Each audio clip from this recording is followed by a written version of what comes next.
This content may not be suitable for all ages. Listener discretion is advised. This episode is sponsored by Wondery's Generation Y podcast, essential listening for true fans of true crime. Hosts Aaron and Justin dissect some of the craziest and most notable murders, crimes, and conspiracy theories together. Follow the Generation Y podcast on Amazon Music or listen early and ad-free by joining Wondery Plus on Apple Podcasts or the Wondery app. This episode features an immersive audio experience. We recommend listening with headphones. Welcome into the annual Halloween edition of Disturbed, the one episode of the year where we feature fictional stories, but the terror is just as real. So sit back and listen close as we dive into the horror.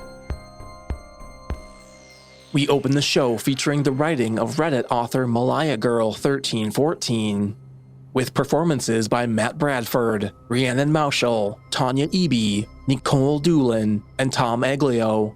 And don't look now, but she just might be peeking at you.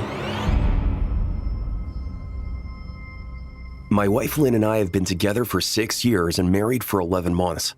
Our entire history together has been very normal. Never once have I noticed any weird behaviors or red flags. I can't stress enough how out of character this whole thing is for her. You see, Lynn is very kind, intelligent, and thoughtful. She's always been the no-nonsense type of person. Being childish or trying to scare me is not something she'd normally do. She doesn't even like watching horror movies. When we started dating, she agreed to watch The Shining with me because she knew how much I loved horror. She was so scared that she didn't even make it through half the movie before we had to turn it off.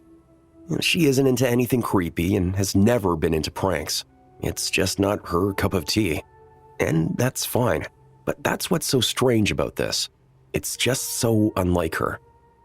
I should also add that she never had any mental health issues as far as I'm aware, and it doesn't run in her family. I know some people are able to hide their mental health problems, but in the 6 years we've been together, I think I would have seen some sort of sign. Well, 2 months ago, I was in the kitchen making myself some coffee before work.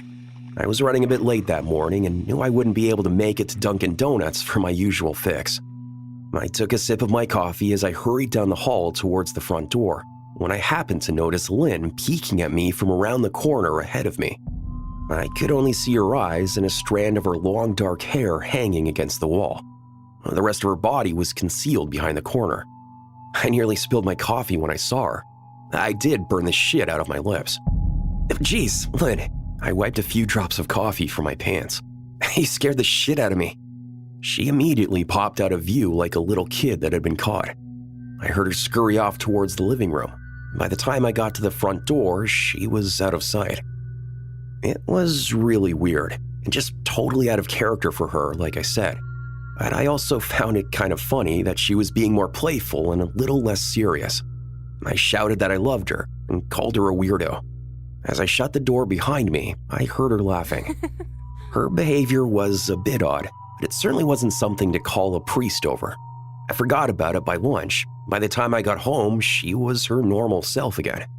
I didn't bring it up, and neither did she, and life went on. Well, the next incident happened 3 days later. It was around 2 a.m., and I had woken up to get a drink. I was standing at the kitchen island, jug of OJ in hand, when I felt a strong feeling that I was being watched. For whatever reason, I looked down at the floor and saw my wife's smiling face staring back. She was peeking at me from the other side of the island, staring up at me with wide, unblinking eyes and grinning like the Cheshire Cat. I screamed, I'll admit it, not out of irritation, but fear. For some reason, at that moment, I was scared. At the sound of my scream, Lynn scuttled backwards out of my view, her hands and feet smacking the floor as she hurried out of the kitchen on all fours. I didn't run after her or even yell after her. I just stood there frozen in shock, wondering what the fuck had possessed her to do that. It took me a little longer than I'd like to admit to go back upstairs, but I eventually did. When I got to our bedroom, Lynn was lying on her side asleep, or at least pretending to be. I stood there for a while, watching her breathing to make sure she was really asleep. I had the feeling she might jump out at me the moment I got into bed, but she didn't. I climbed into bed and she didn't even move. Her breathing was soft and deep, and I was starting to wonder if I'd dreamt the whole thing. The next morning, I waited for her to come down for coffee, and after handing her a mug and kissing her cheek, I decided to ask her about it. "So what was that about last night?" I kept my tone light so I didn't offend or embarrass her. She frowned over a cup of coffee, shaking her head like she had no clue what I was referring to. "You were peeking at me again, from over there." I pointed to the spot on the floor by the kitchen island. She followed my gaze, and when she looked back at me, she burst out laughing. Well, she laughed so hard that I couldn't help but join her. "You creep me the fuck out sometimes, you know that." She giggled and set her cup on the counter and wrapped her arms around my neck. "You creep me out all the time, so I guess we're even," she teased. We said our goodbyes and left for work. As I drove, I kept thinking about how creepy it had been seeing her grinning at me from behind the island like that, and the sounds her hands made on the floor as she crawled away. I told myself she was just trying to be silly, just trying to join me in my love of all things horror. It's not like I was afraid of her, but it still didn't sit right with me. I started seeing her peeking at me more and more. Sometimes she'd be peeking out from behind the couch or living room curtains. Once she even managed to get inside her grandmother's old trunk that sits at the foot of our bed. I might not have even known she was there at all had the trunk's old hinges not given her away. She'd had the lid propped up just enough so only half of her face peeked through. She'd been grinning like an excited toddler. It was unnerving.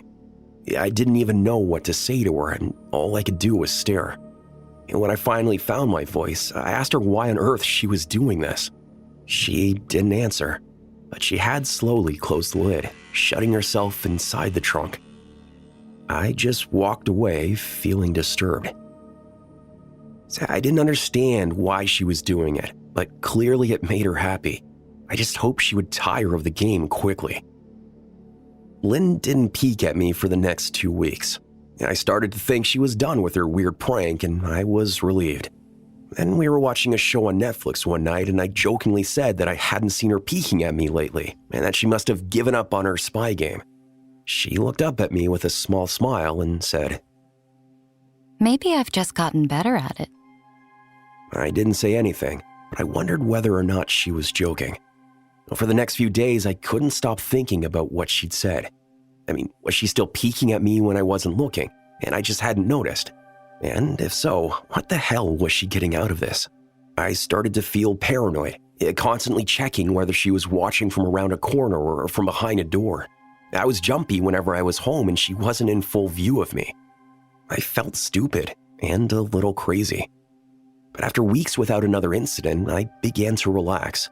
I stopped checking behind furniture and walls and told myself it was just a bad memory. Then, a few days ago, things got so much worse. Lynn had left to go to her friends, and I lounged on the couch and played a couple games on my laptop. Around 9 p.m., I hopped in the shower, and as I was washing the soap from my hair, I felt that awful feeling that I was being watched. I slowly opened my eyes and almost had a fucking heart attack. Lynn was peeking from behind the shower curtain, her entire head stretched into the shower, leaving just her body outside. Her long, dark hair hung against the curtain, the ends dripping with water, and her mouth hung open in a terrible grin, eyes wide and red, as if she hadn't blinked in a while. I screamed and jumped back against the wall. She didn't move, nor did her smile waver. Her makeup ran down her cheeks in 2 black streaks, and she looked giddy and completely deranged. I was fucking terrified. We stood like that for a few moments, neither of us saying a word. And finally, after what felt like forever, she slowly pulled her head back out of the shower, and I watched her blurry figure through the curtain as she moved backwards towards the bathroom door. A second later, the bathroom door slammed shut, hard enough to rattle the mirror. I screamed again and jumped out of the shower to lock the door. I stayed inside the bathroom for over an hour. Maybe it was an overreaction to some of you, but joke or not, I wasn't going to put up with this crazy shit anymore. At least that's what I kept telling myself as I paced in my bathroom, stopping to listen at the door every few minutes. Suddenly, I heard a muffled sound, and I pressed my ear against the bathroom door, straining to listen. I couldn't hear anything, but I envisioned Lynn standing on the other side of the door, giggling at her joke. I felt a surge of anger. I was beyond pissed at being made to feel scared in my own house, and made to hide in the bathroom for an hour. All for what? Some joke? If it was a joke, it was an awful one. What the fuck, Lynn? I snapped. This shit is getting really fucking annoying. I waited for her to apologize or to call me a jerk, but instead I heard a faint moan, so quiet I wondered if I heard it at all, and then complete silence. Lynn? I called out, not able to even hide the shakiness in my voice. I got no response, just my own heavy breathing. I swear to God, just fucking stop it, I yelled, pounding my fist on the door. I waited for her to cuss me out, something I would expect from me talking to her like that. I'd never screamed at her before. But there was nothing, just the occasional drip from the shower head. Look, I won't deny that I was scared, too afraid to open the damn door and face my own wife. I waited for another 30 minutes or so, which feels like a fucking lifetime when you are scared. And finally, I decided I wasn't going to spend the night hiding in my bathroom, so I got down on my knees and peered under the door. I almost expected to see her face peeking back at me, but thankfully I didn't. I could see straight down the hallway to the top of the stairs, but no Lynn. I didn't know if I should be happy about that or not. I looked around for a few more minutes, waiting to see her head pop up over the top step, but it never came. I stood up, my hand hovering over the door, and mentally prepared myself to open it. I slowly turned the lock with shaky fingers and was about to yank it open when I heard a sound that still makes me feel nauseous when I think about it. A moan, louder than before, but this time I was able to tell just where it was coming from. I turned my head to the closet door as if in slow motion and locked eyes with my wife, who was peeking out at me from the slight gap. Her eyes were still wide as ever, and her mouth was hanging open in the most grotesque gaping smile I'd ever seen. I didn't even scream. I was too scared for even that. Her hands were clasped to her chest, body trembling with sheer delight, as if she could barely contain her excitement. A short, raspy moan bubbled up from her throat, deep and raw, sending a shiver through my entire body. Somehow, I found the ability to pull the bathroom door open and ran as fast as I could all the way down the steps, snagging my keys and phone from the table in the living room before running outside to my car. I could hear her shrill laughter behind me, but I didn't hear her getting closer. I didn't bother shutting the front door. I drove away from the house faster than I legally should have, shivering the entire time, either from fear or the cold, but maybe a little of both. I hadn't grabbed a coat or even a pair of shoes. I was still in my boxers and my hair was still damp. I drove straight to my brother Chris's house about 40 minutes away, ignoring any and every call and text I got. I didn't check my phone until I was safely parked in my brother's driveway. Lynn had called 4 times and sent a flurry of texts, all wondering where I'd gone and why I left like that. I threw my phone at the dash in a rage, furious at her nonchalant attitude. My brother and wife were surprised to see me, especially dressed in just a pair of boxers, but told me to stay as long as I needed. Chris lent me some clothes and asked me what happened. I told him Lynn and I had a fight, but didn't get into details. I didn't want him to think I was overreacting, leaving my wife over a prank, even if it was a strange one. Hadn't I encouraged her for years to lighten up instead of being so serious all the time? I wanted her to relax and loosen up, but this was definitely not what I had in mind. I tried to sleep on their sofa, but my brain wouldn't let me sleep. Every time I closed my eyes, I saw Lynn's face staring at me from inside the closet. Knowing she had been in there with me the entire time made my skin crawl. She'd never left the fucking bathroom at all. Instead, she slipped inside the closet and slammed the bathroom door shut to fool me. The mere thought of going back home gave me anxiety. I tossed and turned, unable to sleep. Chris ended up giving me a sleeping pill so I was able to get a little rest, but my sleep was filled with terrible dreams, all of Lynn's smiling face. I woke up just as the sun started to rise. My sore body ached from the sofa and I felt drained. I knew I'd have to call Lynn at some point, but I didn't know what to say to her. I wouldn't be going home unless she gave me her word she'd never do any more creepy shit. I just wanted my wife back. Her normal, serious self never looked so good to me. I was contemplating calling her and telling her that when that familiar feeling came over me. I was being watched. I was staring at the ceiling, my heart in my throat. I didn't want to look away, but the longer I ignored the feeling, the worse it got. My eyes drifted away from the ceiling almost on their own, and her face was pressed up against the window beside the couch, staring down at me with that same gaping smile. Drool dribbled down her lips, leaving 2 long streaks down the glass. I didn't know how long she'd been there, but something told me she'd been there quite a while, possibly all night. I didn't bother screaming, although I was afraid anger trumped any fear I felt at that moment. I jumped up from the couch and pounded my palm against the glass. "Lynn, are you crazy? What the hell is wrong with you? Just go home!" I shouted. "Now!" She didn't move, and her ghastly expression never changed. If anything, her smile only grew, as if she'd never been more elated. I could hear Chris and his wife moving around upstairs, and as if Lynn could hear them from her place outside, her head twitched slightly in their direction, and she began to close her mouth slowly. Chris called my name from upstairs, obviously concerned. I turned to see him and his wife Rebecca hurrying down the steps. When I turned back towards the window, Lynn was gone. The only sign she'd been there at all were the 2 streaks of drool still dripping down the glass. I tried explaining to Chris and Rebecca about waking up to see Lynn watching me through their window, but they were skeptical. Who wouldn't be? Chris and I went outside to the spot in front of the window, but there were no footprints in the dirt, just a slight indent. Animal, probably, Chris guessed. And I didn't argue. He and Rebecca assumed I dreamed the entire episode, but they didn't understand, and I was too tired to explain it to them. I called out of work that day and turned my cell off. I didn't want to face Lynn. Just talking to her was too much for me at that point. I really started to believe something was irreversibly wrong with her, that no matter what promises she made, we'd never be the same again.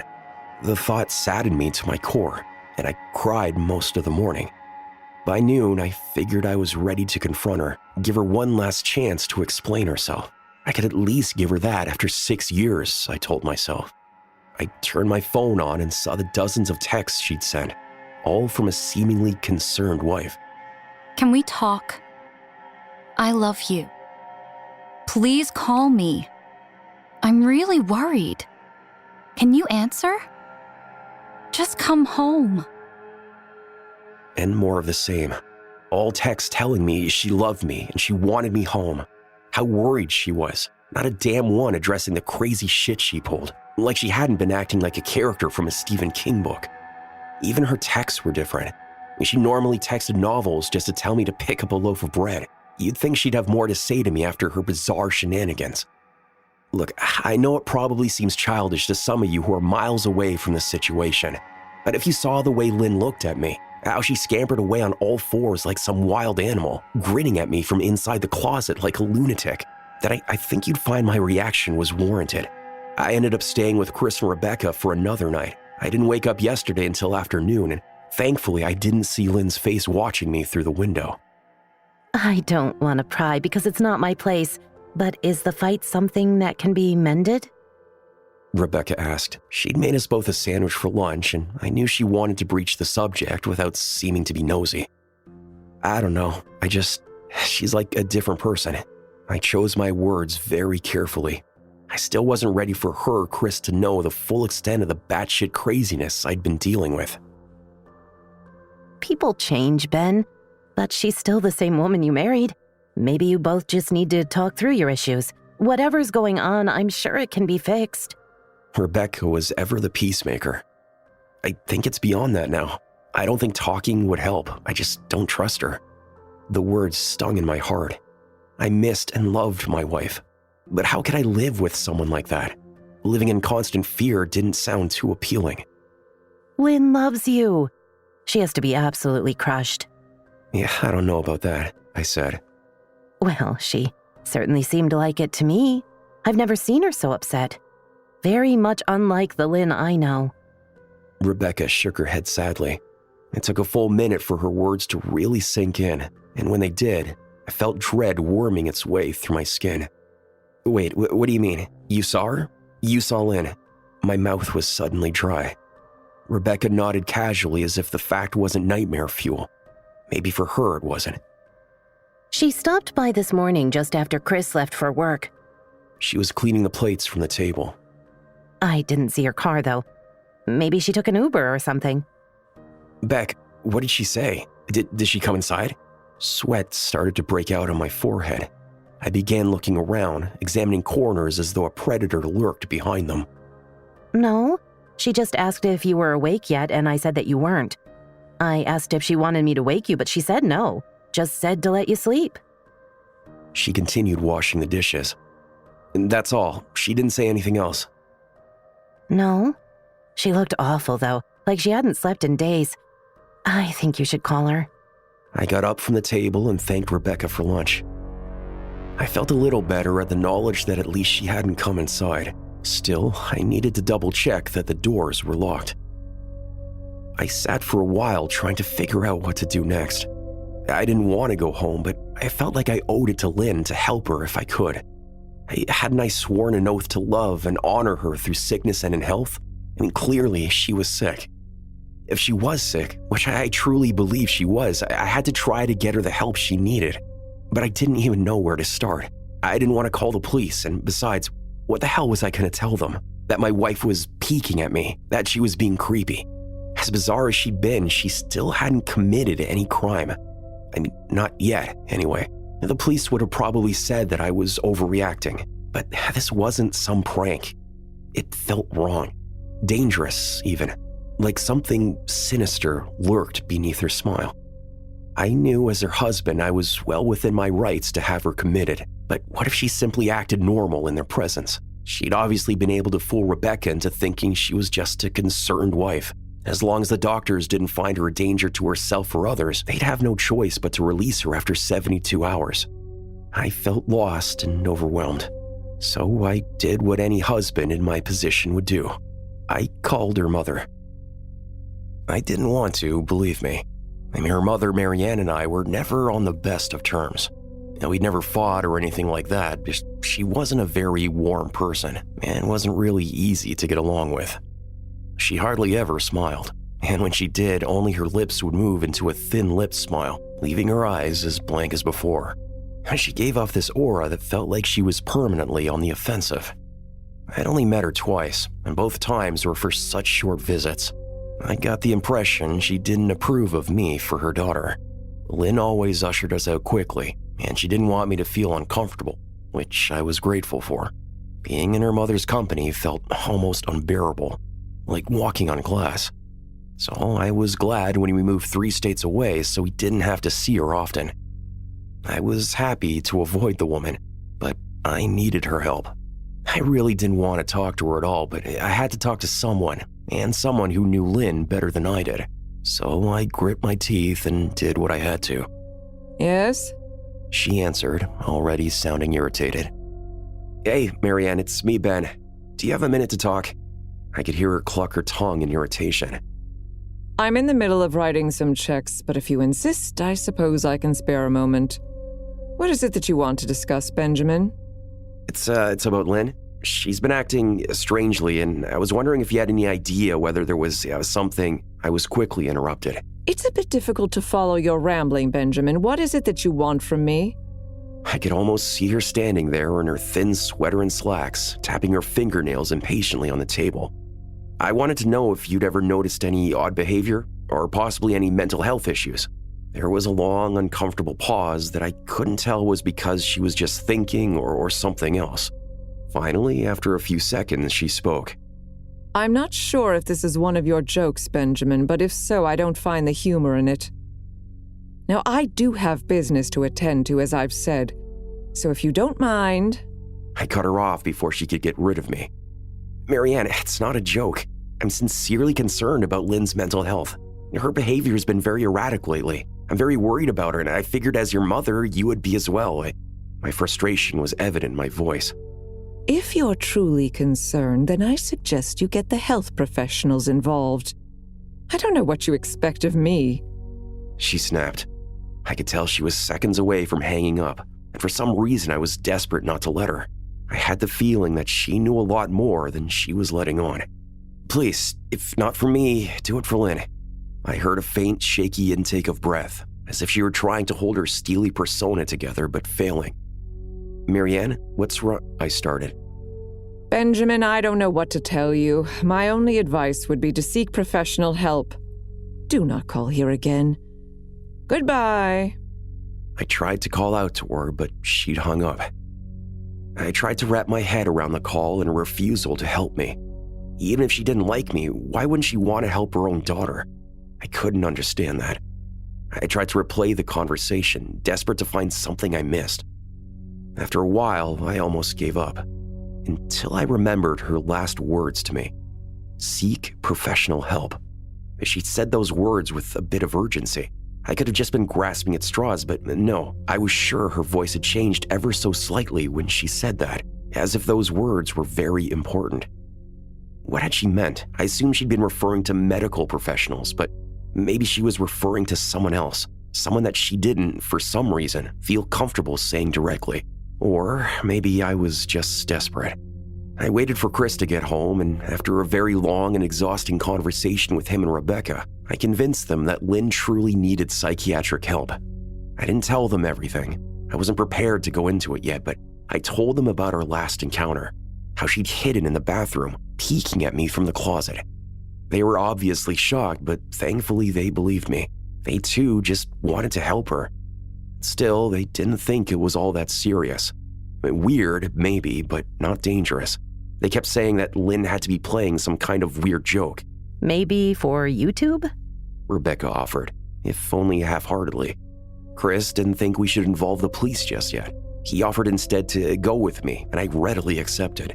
He reasoned that calmly talking to her and trying to coax her into going willingly was the best recourse. I agreed to do it his way. At least I wouldn't be going into that house alone. We drove over this morning, just after breakfast.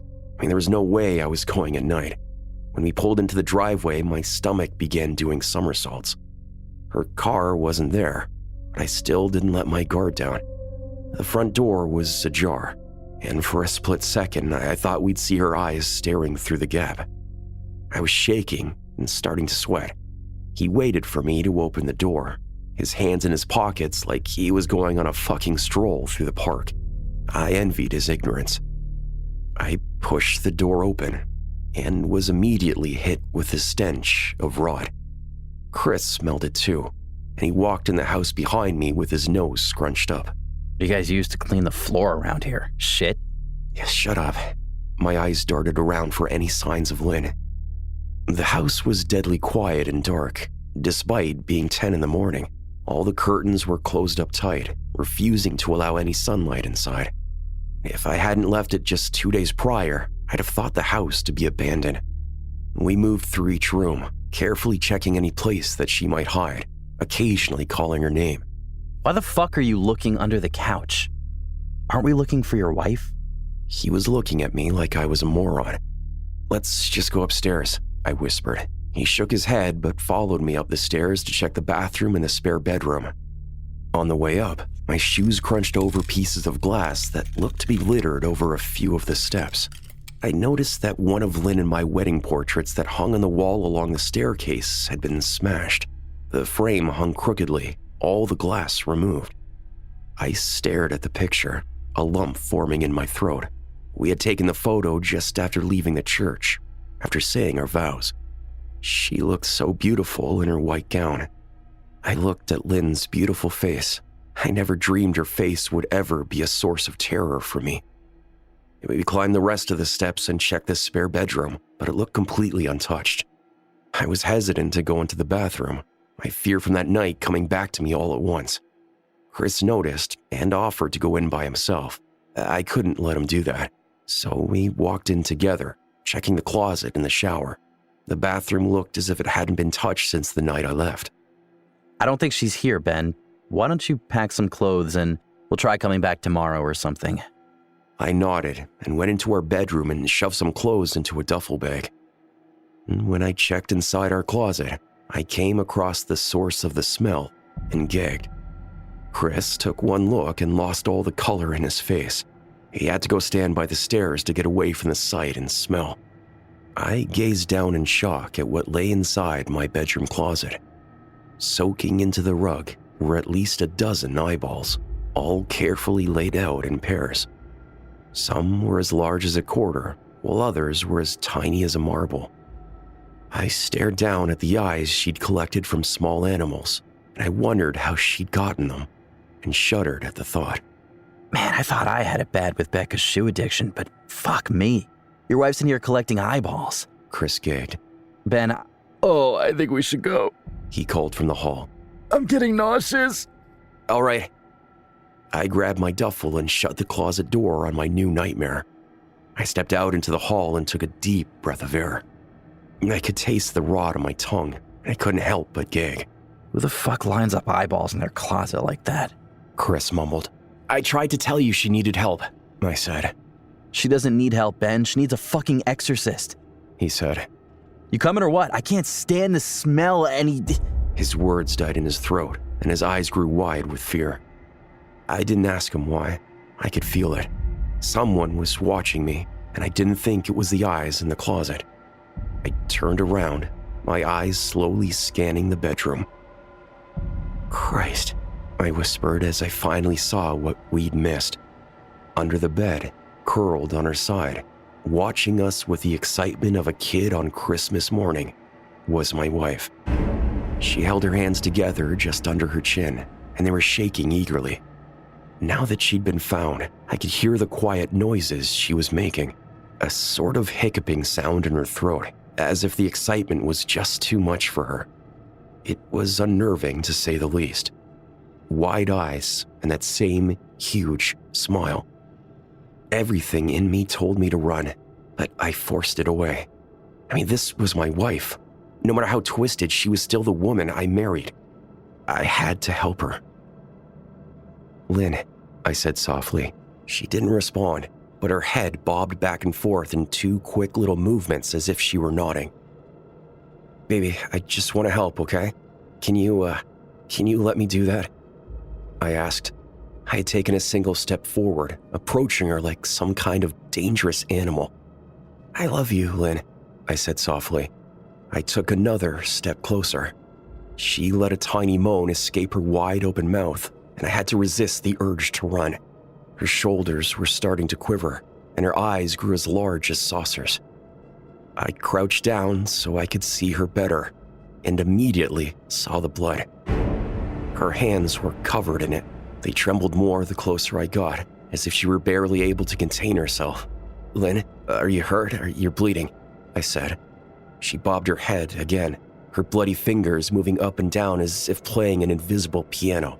They occasionally grazed her chin, leaving smears of blood on her skin. I wanted to recoil in disgust. The smell that was coming off of her was revolting. I could feel the vomit trying to climb in my throat. Her lips were dry and stretched thin, blood seeping between the cracks. I knew she wouldn't come out on her own, but I didn't want to leave her in the state she was in. I scooted closer and reached out to her. The excited hiccuping sounds got louder, and her hands shook, fingers flexing. It was then that I could see the blood oozing from in between her fingers. My God, Lynn, you're bleeding, I said. Instinctively, I reached out to take her hand, but before I could even touch her, her hand sprang out towards me. A sharp pain shot through my arm, and I fell back on my ass. My arm burned, and I could see blood dripping down the carpet. I looked back at her in shock and saw her grinning madly, her fingers clutching a large shard of glass. You all right in there? Chris asked from behind me. I turned my head slightly and nodded to him, cradling my arm to my chest. When I turned back to face Lynn, I saw that her focus had shifted. She wasn't looking at me anymore, and she wasn't smiling anymore either. She was staring past me, her eyes glaring at Chris, the way a hungry lion might stare at an antelope. Her mouth was still hanging open, but it was twisted into a snarl. I got to my feet and began walking backwards down the hall, afraid to take my eyes off her. Are you bleeding? The moment the words left his mouth, Lynn started fast scooting out from under the bed, the glass shard still in her fist. Chris, run! Go! I yelled, but he must have been too afraid to move because a second later I felt my back bump into him. He was still standing at the top of the stairs, staring at the horror that was my wife. Lynn had crawled completely out from under her bed and stood in the bedroom doorway, her face twisted in rage. Her whole body was visibly tense. Blood ran down her fingers and onto the floor. Jesus, Lynn. You, playing hide and seek? I reached back and pushed him towards the steps. "Move your ass, Chris," I said as quietly but firmly as I could. Lynn bobbed her head in fast, sharp motions and began to grin, stretching her mouth open wider and wider so that her chin seemed to touch her chest. I heard Chris mutter a prayer, and then he was running down the stairs. I stood at the top of the stairs, stuck between the love for a woman who clearly needed serious help and self-preservation. I only want to help. I was choking back tears, her eyes focused on me once again as she slowly lifted the glass, holding it out in front of her. And then she started sprinting towards me, grinning with utter excitement. Thankfully, my body took over and I flew down the stairs, skipping 2 or 3 at a time. I made it to the front door before I felt her leap onto my back, wrapping her arms around my neck, her open mouth next to my ear so that I could hear those terrible hiccuping sounds up close. I shook her off of me, knocking her to the floor. I felt a searing pain in my back as she went, but I tore open the front door and bolted to my car. Chris was standing in the front yard, talking on the phone with the police. I didn't say a word. I just ran to my car and jumped in. Chris took the hint and followed me, still on the line with 911. I watched the rearview mirror, sure I'd see her there, running after us. But I never did. I went straight to the ER and got 11 stitches in my arm and 3 on my back. Police asked a lot of questions and went back to the house to do a search, but of course, Lynn wasn't there. They advised me to stay with a friend or relative for a while and to file a restraining order as soon as I could. But none of those things would matter. Somehow, I just knew. I dropped Chris off at home and went to a motel an hour away. I wanted to put as much distance between me and Lynn as I could. And this is where I've been for the last 4 hours. I thought maybe the police would find her. Maybe they'd get her the help she desperately needs. But now I don't think so. Because 40 minutes ago, I got a text from an unknown number. Just 3 words. I found you. And a picture attached. The picture was dark and grainy, but I instantly knew what it was. There was no mistaking my wife's eye. I don't know what to do. I'm alone and scared. And I can't help feel that I'm being watched.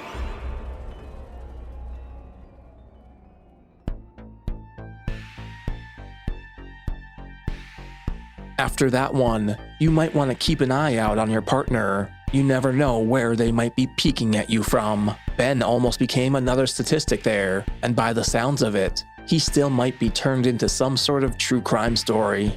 Now, if you're a fan of true crime, the Generation Y podcast becomes essential listening. Having started all the way back in 2012, hosts Aaron and Justin dissect some of the craziest and most notable murders, crimes, and conspiracy theories together. And 10 years later, they're still at it, unraveling a new case each week, taking on infamous cases like the Evil Genius bank robbery, the Zodiac killer, and the Tylenol murders. And if you've ever wondered why your Tylenol has that protective safety seal on it, the Tylenol murders episode will tell you everything you need to know about that. Now, it's not just all the well-known cases either. They cover lesser-known crimes as well, like the case of Kimberly Rico, the Valentine murder, where Kim takes her husband on a romantic weekend that includes a murder mystery play that she uses as a cover to murder him for the insurance money. It's always the spouse, right? Aaron and Justin go over every angle, breaking down theories, diving deep into forensic evidence, and interviewing those close to the case. It feels like you're sitting right there as they tell you the story. And for me, it really is essential listening because of the wide range of cases covered and how the episodes are approached and dissected. Each episode really draws you in and keeps you coming back for more. So follow the Generation Y podcast on Amazon Music, or listen early and ad-free by joining Wondery Plus on Apple Podcasts or the Wondery app. Now, at some point, we all experience the loss of loved ones, as we do in our next tale from author R.M. Staniforth, featuring performances by Sarah Thomas, John Patneaude, Vinay Nariani, and Melissa Medina. But sometimes, that loss may not be what it seems. I took a deep breath to stop the slight shaking in my hand, whispering my affirmation on the exhale. I'm ready for this. I'm ready. before sliding the blue-lined notebook paper out from its envelope. I was finally ready to read my dad's suicide note. It took me almost 2 years to get to this point of acceptance and readiness. 2 years ago, I was known as a bright, energetic girl who was ready to take on the world. Having just finished high school as the class valedictorian, I was following in my father's footsteps and received a full-ride scholarship to his alma mater, where I would also compete nationally on the women's track team. All of this was possible thanks to the support of my favorite person in the world, my dad. Growing up, as far back as I can possibly remember, it was just me and Dad. He had told me that my mother had given in to her drug addictions and walked out when I was still an infant. He always told me I looked just like her, which I can verify by the pictures he showed me. That being said, he never was able to find her. Nobody knows if she's even alive. My dad didn't hesitate to be the perfect dad, regardless of losing my mother. Remember, we're a team. He always told me. Together, there's nothing that we can't handle. And that was true. Every day, he'd take me to school and head straight to work, just to come home and shuttle me to all of my extracurriculars, and still make time to help me do my homework and study. Okay, so sometimes he forced me to do my homework, but it always got done before bed. Dad was genuinely my best friend. Our bond was something most other girls just couldn't understand, as they constantly fought and argued with their fathers. Not me, though. We were a team. There was nothing that we couldn't handle. That is, until there was no we anymore. That weekend, we spent all Saturday moving my things into my college dorm. I remember that day like it was yesterday. We talked and laughed all day as we unpacked and set up furniture together. We could only avoid the inevitable for so long, though, as night fell and Dad still had a 3-hour drive home. Finally, we both broke into tears as we said our goodbyes. He was choking back his tears. Together, there's nothing we can't handle, I finished for him. And with that, he climbed into his pickup and drove off. I cried myself to sleep, thinking about how I had never gone more than a day without seeing my dad, and now I was supposed to live on my own? I woke up early the next day, still wearing my jeans from moving day. Realizing that I hadn't stayed up to get the text from my dad ensuring he made it home safely, I picked up my phone to check for his text. But naturally, the battery was dead. I connected the charger and got the coffee pot started while I waited for my phone to charge. By the time I got back to my bedroom, the phone had enough juice to turn on. I put in my passcode and went straight to the messaging app. But there was no message from Dad. I immediately had a bad feeling about that. It seemed so unlike him to not send the message when he got home. My mind started jumping to all of the what ifs. What if he had been in an accident? What if he was in the hospital? Or worse? I called, hoping he would pick up the phone and calm my anxiety. But the call went straight to his cheery but sarcastic voicemail he hadn't changed in years. This is Darren. Sorry I missed your call. Leave me a message and I'll probably call you back. But no guarantees. Hey, Dad, this is Erin. Sorry, I fell asleep. I just wanted to know you got home okay. Call me. Love you. I'm sure he just fell asleep and hasn't gotten up yet, I told myself aloud. I continued to try and reassure myself that nothing was wrong, but it didn't help. I couldn't squash that feeling that something was wrong. An hour passed, then 2, then 3. I must have called at least a dozen times, but every call had the same result, straight to voicemail. By the time it was noon, I knew something had to be wrong, very wrong. If my dad slept until 7:30 a.m., that was sleeping in for him, even on a Sunday. I did the next thing I could think of and called my Uncle Dan, who lived only 25 minutes away. Hey, Uncle Dan. Sorry to bother you, but have you heard from my dad? He never called to say he was home last night, and, well, he hasn't answered his phone.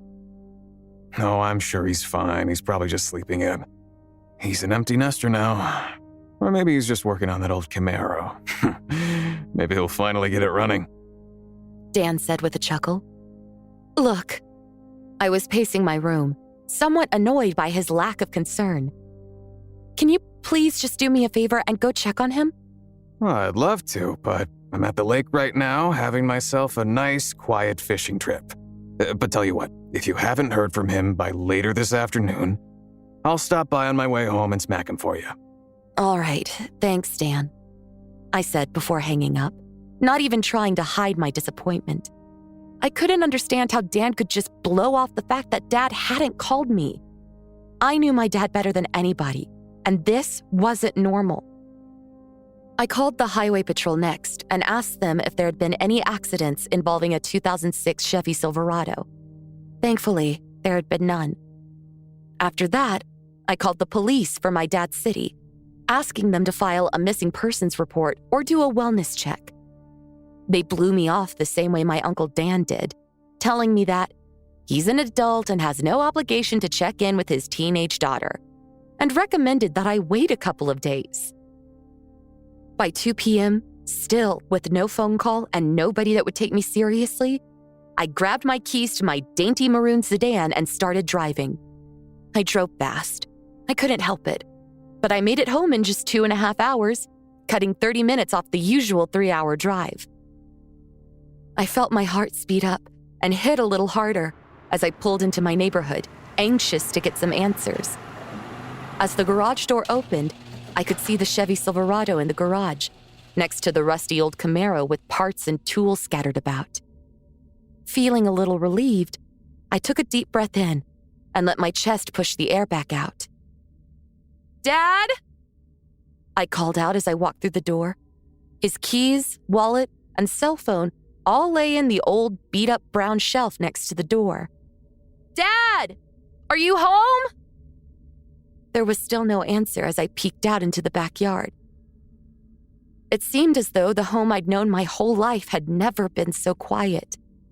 It was usually filled with the sounds of conversations, laughter, music, or the sounds of sports playing in the living room. Tonight, however, the silence of the house was so muted that each stair creak sounded like the house was moaning in pain, as if it was being forced to tell a dark secret. Dad? I called out, a little softer this time, scared to disturb the leering silence. I gave his bedroom door a soft knock, then twisted the doorknob and pushed lightly, encouraging it slowly to open with a drawn-out, squealing creak. That's where I found him. The first thing I noticed was the blood. The headboard of his bed had a deep red, almost black in the middle, spatter of blood. It looked as if someone had filled a large water balloon with blood and launched it at the headboard. The splatters of blood projected upwards from the headboard, leaving long streaks of blood up the wall and even onto the ceiling. Laying on the bed was my father, thankfully slumped in a way that I couldn't see his head and face. Next to him, I could see the deep brown wood stock of his 12-gauge shotgun. This is an image I can't get out of my mind. The harder I try to not think about it, the more I think about it. It haunts me, every day and every night. I frequently have nightmares where I watch a dark figure place a shotgun to my dad's head and pull the trigger, sending blood and brain matter flying throughout the room. I always try to stop it from happening, but I'm unable to move. That evening, I experienced what shock truly is. It's as if the part of my mind that controls how rational people should act simply broke. I know I called 911. I know I told them someone was dead, but I barely remember anything else from the ensuing events until the funeral, and the time the detective told me that my father's death had been ruled a suicide. Detective Tilly was her name. I always kept her card in my nightstand. She handed me a Ziploc bag. Inside was an off-white envelope. that was once sealed but had been carefully opened. On the outside, written in black ink, was my name. It's addressed to you. Detective Tilly said. We had to process it for evidence, but the case is closed, and this belongs to you. The next thing she handed me was her card, with a soft touch on my shoulder and a promise that I could call any time, under any circumstance. Over the following 18 months, my life can only be described as an absolute mess. I was hospitalized twice, not for physical injuries, but psychiatric ones. I would simply forget to eat and ended up severely underweight. Another time, I was apparently found by police walking down the highway at night, barefoot, wearing only shorts and a t-shirt. I don't remember that, but needless to say, I did not end up following through with college. When I wasn't an inpatient, I stayed with my Uncle Dan and Aunt Molly, who kindly took me in and handled basically all of the affairs. Over the past 6 months, thanks to the help of Uncle Dan, Aunt Molly, my psychiatrist, and my therapist, I've made progress enough to finally start feeling like a normal person again. I'd been weaned to low dosages of the pills that help me sleep, and my therapist and I decided that I was finally in a place where I could and should read the suicide letter addressed to me. Erin, I want you to know that I'm sorry and that none of this is your fault. Ever since your mother's death, the only thing that brought me happiness was being your dad. Now that you are off on your own, I don't feel as if I have any reason to live. I love you, Dad. I paused, staring at the words, letting them sink in.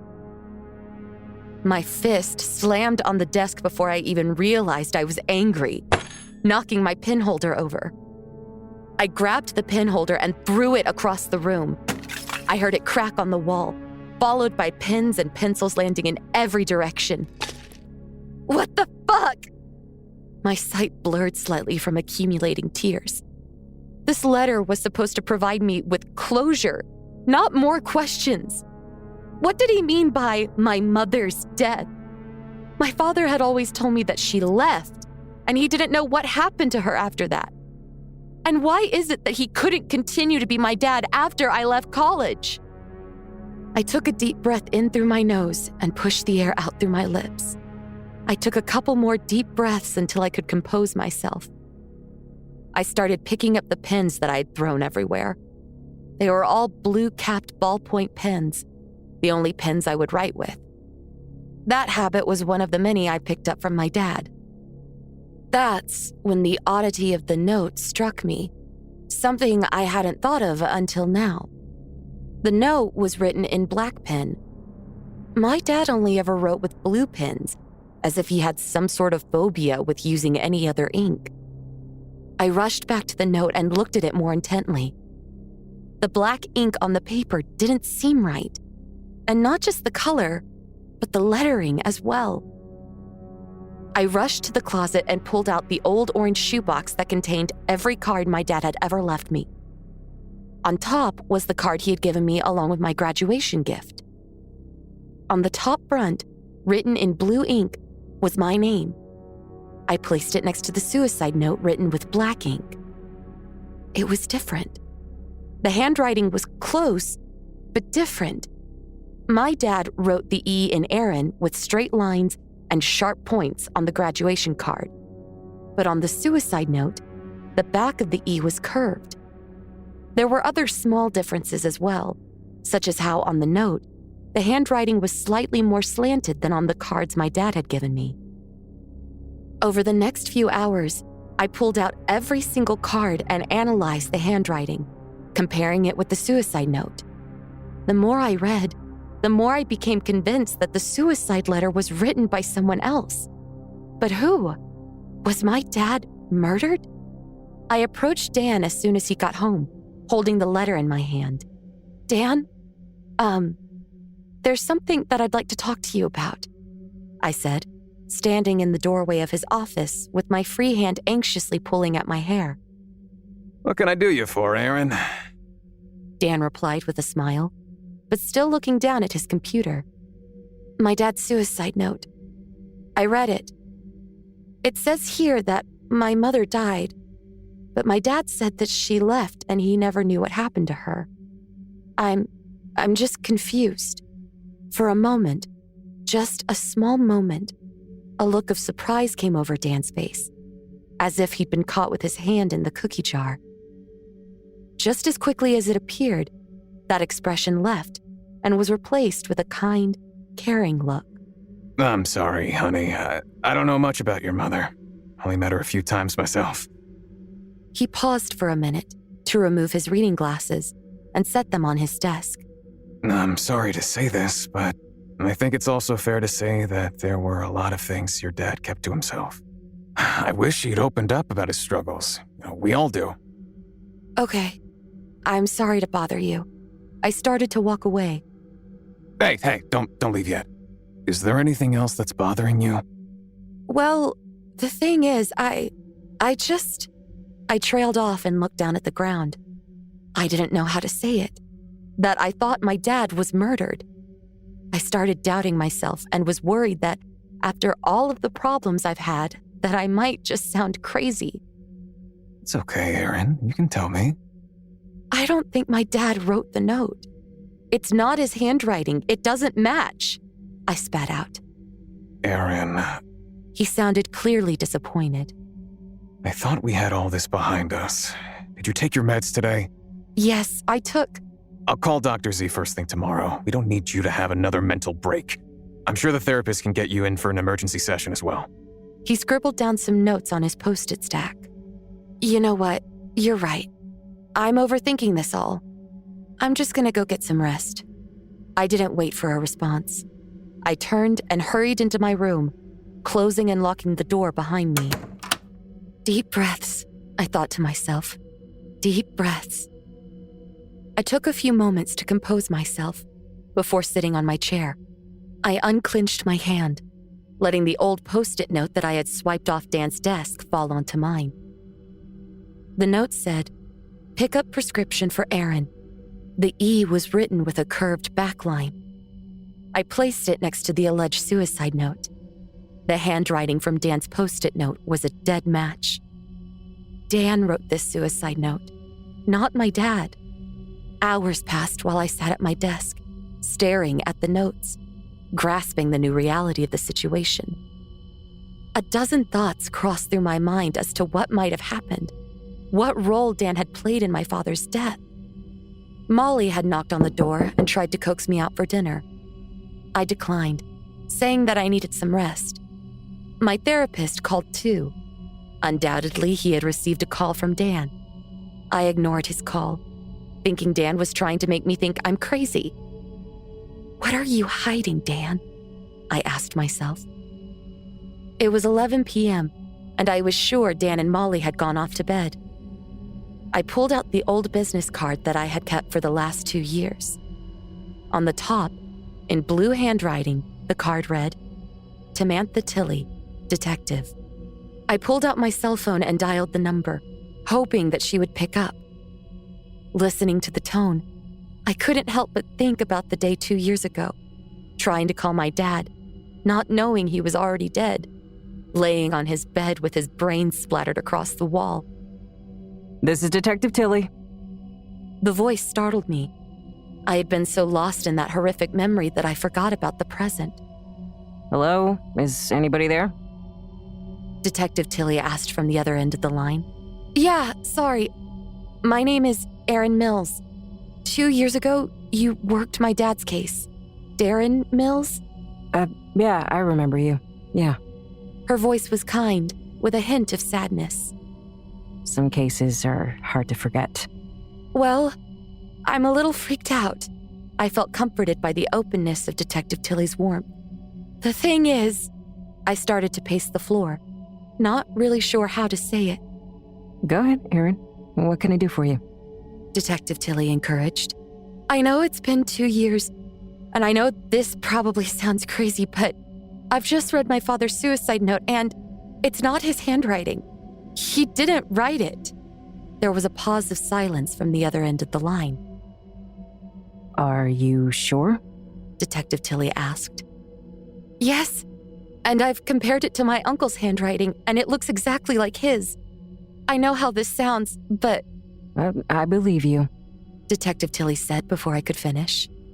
Look, if you're right about this, we need to get ahead of the situation now. Where are you? I can come pick you up. Bring the note and your uncle's handwriting sample, and we'll look at this together, okay? It felt so good to hear her say that she believed me. It had been so long since somebody truly believed in me instead of treating me like some sort of head case. I gave her my address and was already grabbing some clothes from my closet with my free hand. But I'll probably have to sneak out. This is my Uncle Dan's house, and when I said something to him about the note, he got really weird. Oh, shit. Erin, you need to get out of there. I'm already on my way. Keep me on the line. Get out of that house. Walk down the street, then start talking to me, and I'll pick you up. Okay, I said. I'll talk to you in a few. I slipped the phone in my pocket, with Detective Tilly still on the line. I quietly put my shoes on and grabbed a backpack with my computer, phone charger, and a set of spare clothes, along with the folder containing the suicide note, writing samples from my dad, and the post-it note from Dan, before quietly opening the door and stepping out. Going somewhere? I jumped a mile at the sound of Dan's voice and almost fell over while my heart punched my chest from the inside. "Dan, hey," I said, trying and failing to hide the obvious fact that I was caught red-handed by the man that may have murdered my dad. I was just going for a walk." With your backpack? Dan took a step forward. I took a step backward at the same time. "Yeah, just in case I get hot and need to take my jacket off." Dan took another step forward, and I took another step back to keep out of arm's reach. Look, we just want to keep you safe. You've made so much progress, we don't need another regression. Why don't you hand over the note so we can get past this? His suggestion sounded more like a demand, and it occurred to me that he had probably been listening to my conversation with Tilly. He took another step forward, and I took another step backward. "No," I said. "It's mine, and it belongs to me." You know, you should remember who took you in and put up with all your psychotic breaks before you go making crazy accusations about the people who care for you. His usually cheerful voice now sounded dangerous and sharp, and he took another step forward. I realized that I was all but cornered. He stood between me and the door. "Give it to me now," he demanded, no longer able to maintain the Mr. Nice Guy facade. He lunged at me. I turned to run, but his hand caught my backpack, ripping me backward. I landed hard on the floor, smacking my head on my chair on the way down. "Get off me!" I started kicking my feet at him. He ripped the backpack away, but I held onto it with both hands on the straps. He pulled again, even harder, and the seam in the strap started to rip. I remembered what my dad had taught me. If you were ever to be attacked by an evil man, to kick him in the groin. I summoned all of my strength and kicked as hard as I possibly could, placing my lower shin right between Dan's legs. He let go of the backpack and fell to his knees, while I fell backward toward the window. "You stupid bitch!" He started to stand up. I was already pushing the screen out of the window, and just as he rose back to his feet, I jumped out of the window, landing in the bushes 4 feet below. I scrambled to my feet while wiping the blood away from the cut on my forehead created by my collision with the chair. I heard a thud behind me and turned to see that Dan had already made it through the window. All I could do now was run. I made it about 10 feet away before something hard hit my head. My vision flashed, and the next thing I knew, I was on the ground with Dan standing over me, a large rock in his hand. "Drop the rock or I'll shoot!" I looked up to see Detective Tilly standing 20 feet away, her pistol drawn and pointed right at Uncle Dan. "Look, this is just a big misunderstanding," he said desperately while dropping the rock. "Put your hands on your head and get on your knees!" Officer Tilly walked forward, pistol still drawn. Dan dropped to his knees while I began to crawl away. "Now lay down on your stomach!"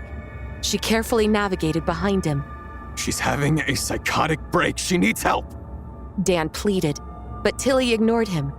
Instead, she grabbed his head and slammed him into the ground, face first, and proceeded to put him in handcuffs while multiple other police cars arrived. A lot happened in the next few weeks. I spent a couple days in the hospital, being treated for a serious concussion. Detective Tilly stopped in multiple times to check in on me and keep me updated. The following day, she had the case reopened to be investigated as a homicide, with the suicide note being a key piece of evidence. Dan was arrested that night for assault. Detective Tilly had heard the entire thing over the phone and witnessed him hit me in the head with the rock. When questioned about the homicide, however, he refused to talk and lawyered up. Instead, they turned to interrogate Aunt Molly. It took her less than an hour to crack and confess to everything. As it turns out, it wasn't just my mom who was into drugs. They all were. Aunt Molly, Uncle Dan, even my dad. One night, when I was just an infant, things got out of hand while they were using, and my mother overdosed. They didn't want to go to the police because they would all go to jail, and guardianship of me would have been given to the state. Instead, my dad and Dan disposed of her body and played it off as if she had walked out on us. They all got clean after that, and my dad made it his goal to be the best dad he could be. The night my dad died, my dad admitted to Dan that he couldn't hold on to the secret anymore. Now that I was an adult, he planned to confess to the authorities what had happened 18 years ago. This didn't sit well with Dan, so Dan killed him and made it look like a suicide to keep Molly and himself out of prison. It was a lot to grasp, but ultimately, I feel much better finally understanding the truth. I've forgiven my dad, and I can finally move on with my life and continue to college. I know that, even though he's gone, Dad will always be with me. After all, we're a team, and together, there's nothing we can't handle. We applaud Erin for trusting her gut and asking the right questions in that one. And how about Detective Tilly being open to hearing her out? We love to see it. But not everyone is so authentic as those two are, as you'll see in our final tale from Reddit author Darkly Gatherers. And with performances by Stephen Brink, Nikolle Goodnight, MJ Bradford, and Danuta Marie, we can quickly come to the conclusion that something seems just a little off.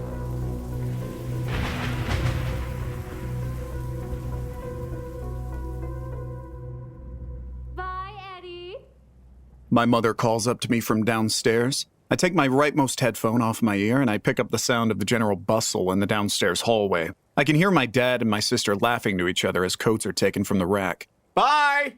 I call back, keeping my eyes fixed on the screen. The game goes on. Are you sure you don't want to come? My mom calls up. It could be fun. A fun family outing. I roll my eyes. I'm good, Mom! Bye! My sister calls up too. Come on, Eddie. Don't sit around in the house like a loser all day. Goodbye! I shout down again. All right. See you soon. My mom replies. Later, loser. It's good-natured, really. We do get on. I can hear Mom gently chiding her, though I can't make out the words. I sure do recognize that tone, though. Their voices fade out and the footsteps soften. The front door is drawn closed. I hear the sound of my mom locking up the door behind her. Awesome. Some peace at last. Don't have to worry about anyone barging in and interrupting. I return my headphone to my ear and reinvest my full attention to the matter at hand. Securing a victory. Gotta keep my current ranking. Second loss in a row and my score will tank. Can't afford that right now. Click, click, click. I tap away at the keys. Explosions rattle in my ears as I navigate the environment. Fully engrossed, muscles tensed as I do my best. At last, bringing the round to a close. I clap my hands in victory and lean back, the chair squeaking as I do so. I slide my headphones and take a moment to revel in the victory, listening to the soft patter of rain against the window. The day is gray and overcast. Wind sighs gently in the trees on the street outside. I glance at the clock. Damn, been almost an hour already. Oh, time flies. I spin around in my chair, drumming my fingers against the desk. I catch a quick reflection of myself in the screen as it loads. Sat at my computer, just like you probably are now, or maybe on your phone. Same difference. Connected, engaged, and yet, for now, alone. The rain patters, and the game freezes. The loading circle becomes stuck mid-turn. I try to shake the mouse, but that too has become frozen. Fuck's sake. Tapping the escape key. Nothing. It's as I'm going for Control-Alt-Delete that I hear a noise from downstairs. Sounded like a cupboard door being shut. Instantly, I find myself suppressing a wave of panic. It's fascinating, really, how quickly one's level of alertness can change. All my senses are primed, and I become hyper-aware of the sound of my breathing, of the beating of my heart. Maybe it was imagination?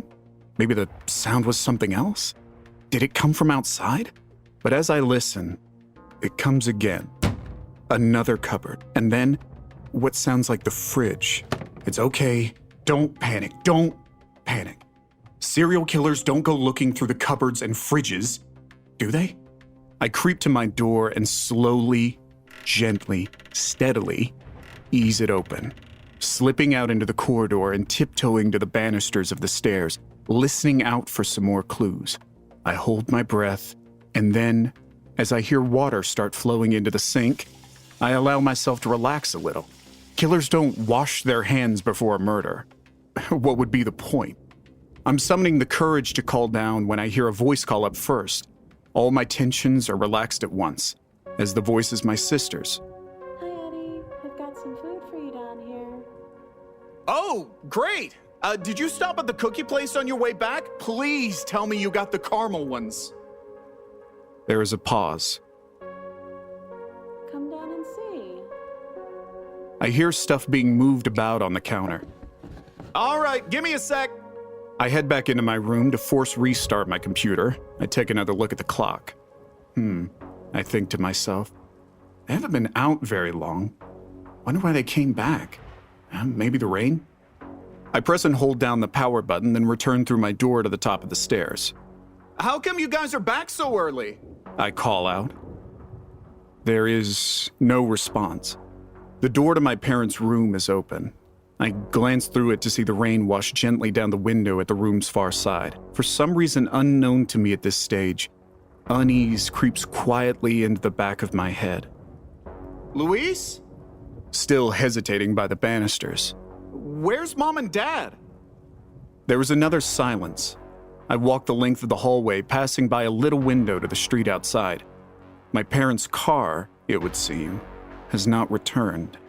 I continue on until I'm stood at the top of the stairs, looking down them and into the hallway below.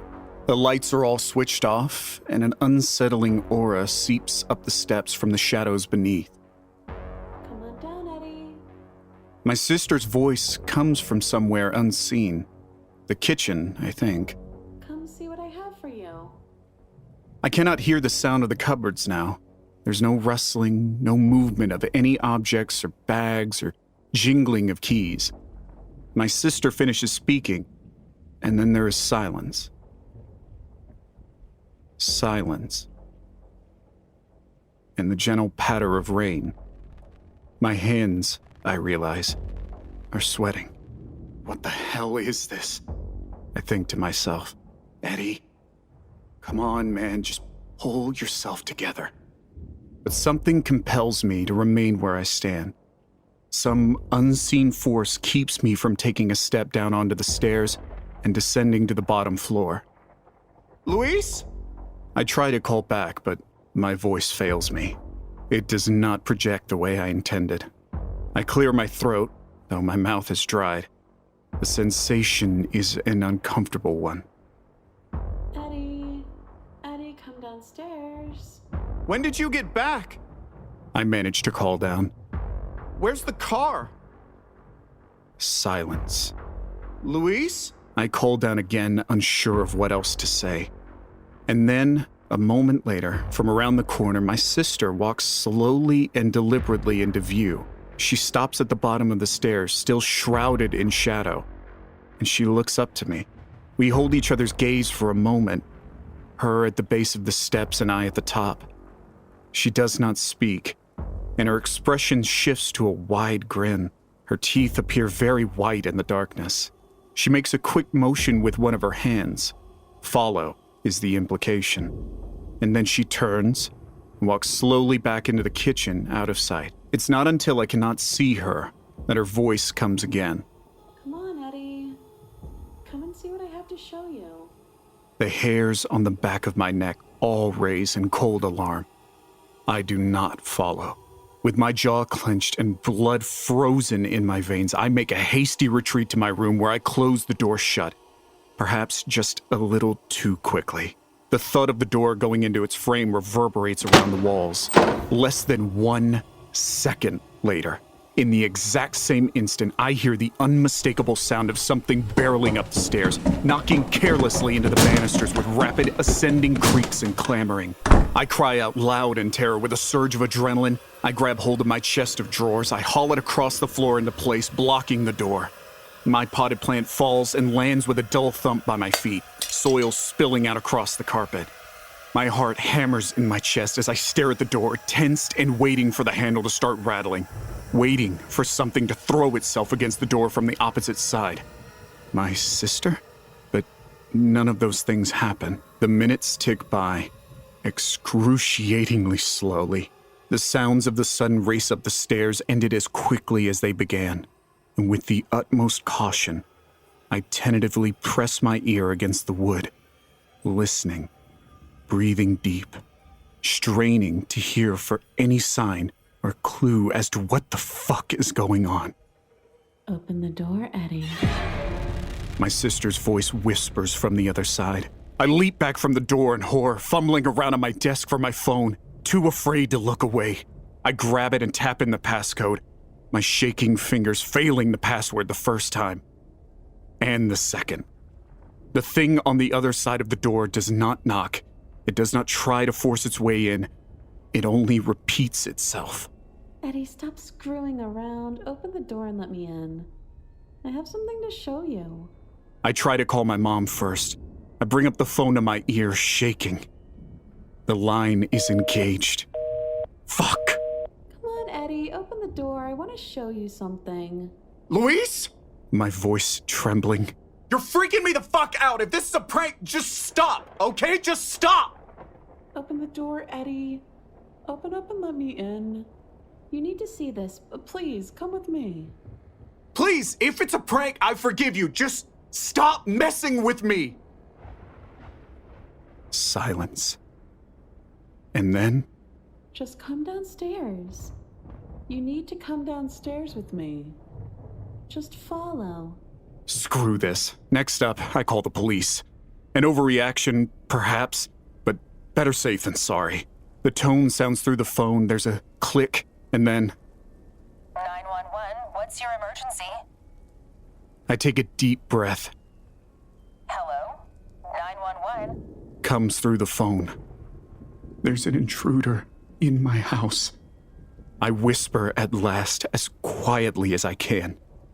Though evidently my sister has ears. Her voice has risen in pitch, and I don't think she likes this development. Eddie, you need to open the door. Let me in. You need to open the door. You need to open the door. Let me in. This is really important. Really important. Something about the way she says those final words sets my teeth on edge. It wasn't slurred as such, just... I don't know how to describe it. As if the muscles for her speech, I guess, were getting tired. But despite my fear, I do my best to ignore her, and I provide my details to the person on the line. The rain starts hammering down against the glass, and the wind picks up too. Okay, sir. Comes the response after I've given my location. A car will be with you shortly. Please stay on the line. I do so, keeping as far away from my bedroom door as I can, terrified that at any moment the person with my sister's voice is going to barge through. Eddie? She shouts, making me jump. Eddie, you need to let me in. You need to come with me. I swear that I hear a car drive past outside, and I turn to look through the rain-washed window, and as I do so, my heart nearly stops in my chest. Down there, at the side of the road, standing in the rain and looking up into my window, right at me, is my family. My mom, my dad, and Luis. Just standing in a line, hands by their sides, staring up at me. Staring up into my window. And they're all smiling, all grinning that same chilling grin, looking up at me, unblinking.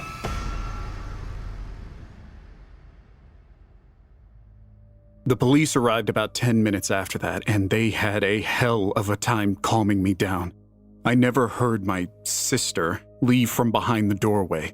Though the officers didn't find anyone, even after a thorough search of the house, my family outside vanished after I briefly turned away.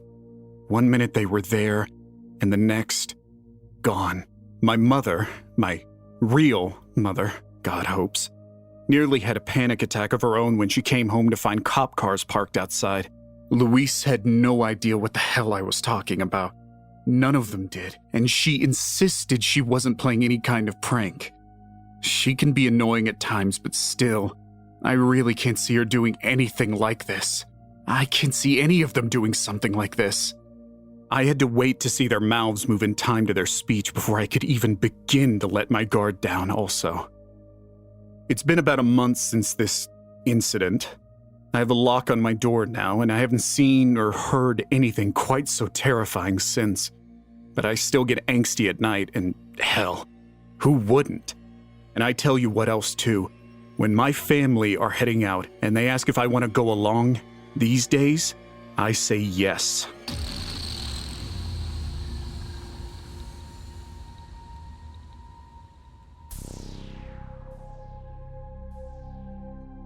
I hope you've enjoyed our annual Halloween special.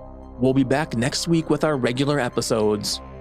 The music you heard in this episode was a completely custom score by the talented Kevin Hartnell. You can find more of his work at kevinhartnell.bandcamp.com. If you'd like to support the show and gain access to bonus episodes, ad-free content, and early releases, visit patreon.com/disturbedpodcast or subscribe directly in Apple Podcasts. Thanks for listening. We'll be back next Thursday with a brand new episode. Happy Halloween, and don't forget to stay safe out there, y'all.